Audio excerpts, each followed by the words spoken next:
Patuloy na pinamamalaan ng national government ang malaking utang na minana nito mula sa nakaraang administrasyon sa pamamagitan ng mas mabilis na pagpapalago ng ekonomiya, kaya pinababa ang mga paghiram sa isang sustainable na antas at mas mababa sa 70% na international threshold para sa debt to GDP ratio.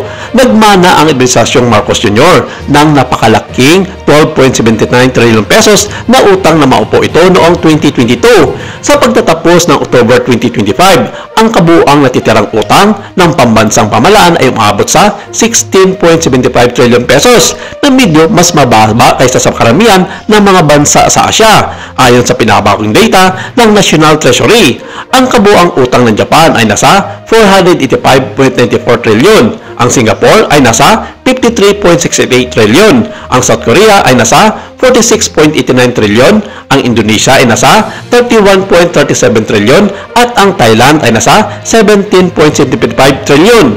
Ang administrasyong Duterte ay nagdagdag ng 6.84 trillion pesos na utang dahil sa pandemya na nalampasan ang pinagsamang paghiram na lahat ng nakaraang administrasyon mula sa 365 billion pesos ni dating President Marcos Sr. at kay Pangulong Corazon Aquino naman na may 372 billion pesos. Kay Fidel B. Ramos na may kabuuang 681 billion, 761 billion pesos naman kay dating Pangulong Joseph Estrada. At ang isa rin sa pinakamalaki ay dating Pangulong Arroyo na may 2.4 trillion pesos at sa 1.37 trillion pesos naman kay Pangulong Noynoy Aquino. Sa kabila ng pagmamana ng mas malaking stock ng utang, ang Department of Finance ay gumawa na ng mga pagbubuti sa mga estatistika ng utang ng bansa sa pamamagitan ng pagbabawas ng national government debt to GDP ratio sa 60.7 na noong 2024 sa pamamagitan ng isang maingat na diskarte sa pamamahala ng mga panlabas at dukal ng mga utang.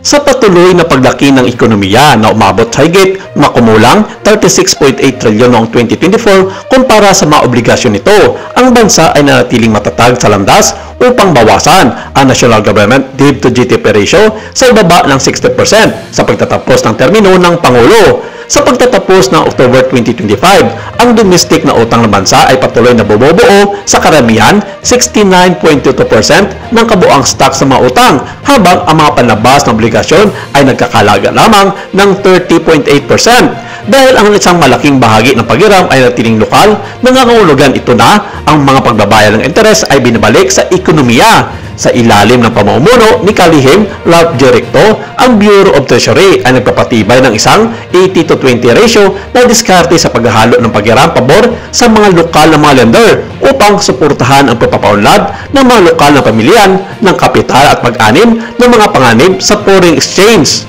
Ang magandang balita dito sa kabuuang 30.8% na palambas na utang ng Pilipinas, ang 15.2% na may kabuuang 950 billion pesos na utang sa China ay nakahanda ng bayaran ng gobyerno hindi matapos ang taong 2025. Bagay naman na ikinatuwa ito ng bansang China sa pamamagitan ng kanilang embahada sa Pilipinas na ayon sa kanila, isa ang Pilipinas sa bansang may 10.5 ratings per debt to ratio kung saan natutugunan ng gobyerno ni Pangulong Marcos ang kanilang responsibilidad sa pangungutang sa internasyonal ng mga lender kasama na ang China.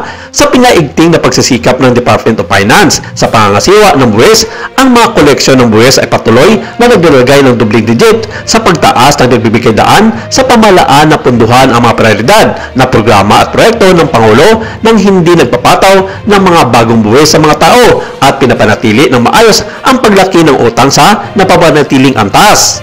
Para sa unang 4 na buwan ng taon, ang mga koleksyon ng buwis ay lumago ng dobleng numero hanggang 11.49% na umabot sa 1.49 trillion pesos. Ito ay mas malaki kaysa sa nominal na paglago ng GDP para sa unang quarter na 7.6% na nagsasaad ng fiscal sustainability. Inilalagay nito ang gobyerno sa tamang landas upang maabot ang mga target na koleksyon nito para sa taong 2025.